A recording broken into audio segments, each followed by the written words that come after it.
Hello everyone, and today we're going to be talking about the most hardcore, big dick topic in World of Warcraft. What is that? It's armor dives, because you know what? Playing dress up in games is really fucking fun. So over the years, armor dives have been something that players have really been asking for a lot, and Blizzard's line has always been that they want control over what armor looks like from an artistic perspective. I totally understand that desire, and they've also used recolors and things like that to denote the source of a bit of armor. However, with Warlords of Draenor, that's less important. Mythic has its own unique model pretty much, and LFR is also a separate set.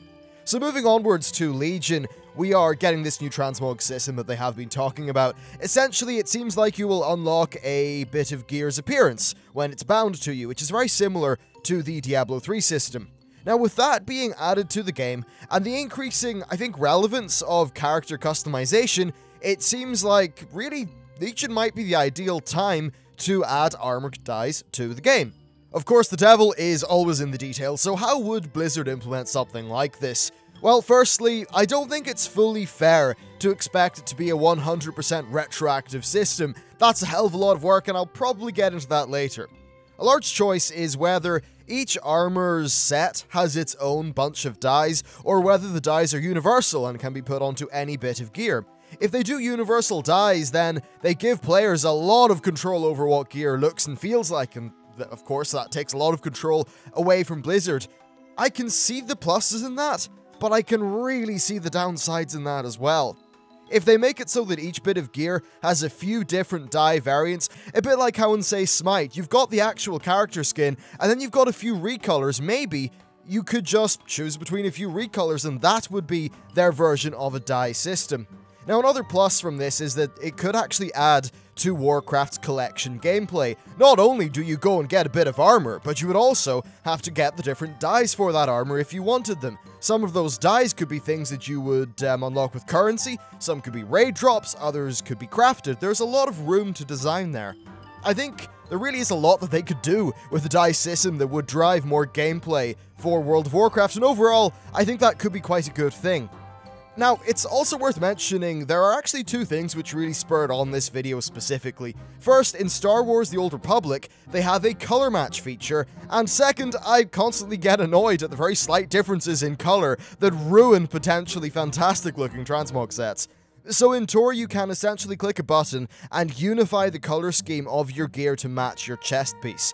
This means that most combinations of gear can actually look really cool on your character, because even if they are 7 different colors by default, you hit one button and now they're in a unified color scheme. Now in WoW's transmog, I think you're really limited by the fact that, say, you might have 2 different shades of grey, and they're just different enough to make them unusable within a transmog set. Often this means that when we're mogging gear, it's really just us using 2 or 3 parts of Blizzard-made sets, because it's really hard to actually manage the color palette without doing that, because, well, a lot of the color palettes are very different, and a lot of them are just different enough so that they look silly if you try to mog them together. Now, essentially, our choices in transmog because of that are primarily based on color matching.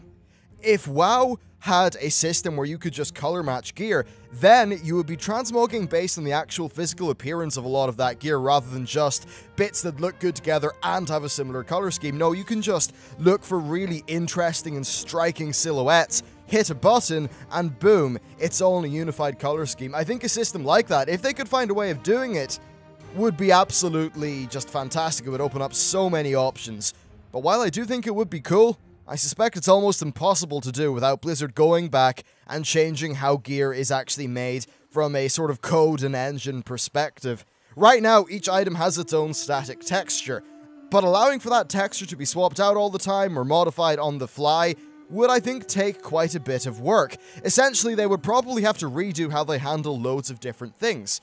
A system with more headroom for complexity would also be more spatially expensive, so they would then have to go to the server team and be like, hey guys, we need more space for every character. And sure, the amount of space wouldn't be massive in terms of megabytes or terabytes or whatever, but I imagine that all of the moving of data, all the refactoring, the general shuffling would be a right pain in the arse that overall would make a system like that more work than it's actually worth, potentially.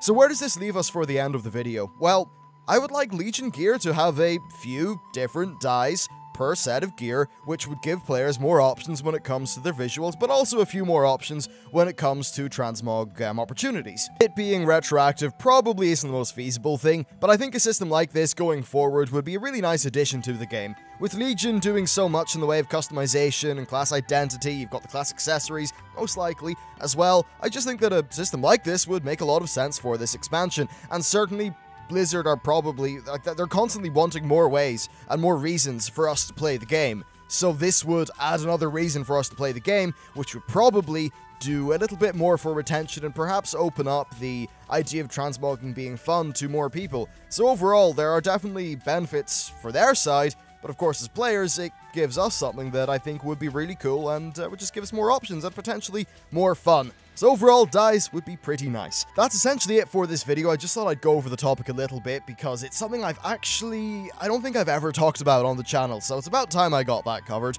But if you want to talk about it more, hit me up on Twitter, and other than that, thank you very much for watching, and I will see you next time.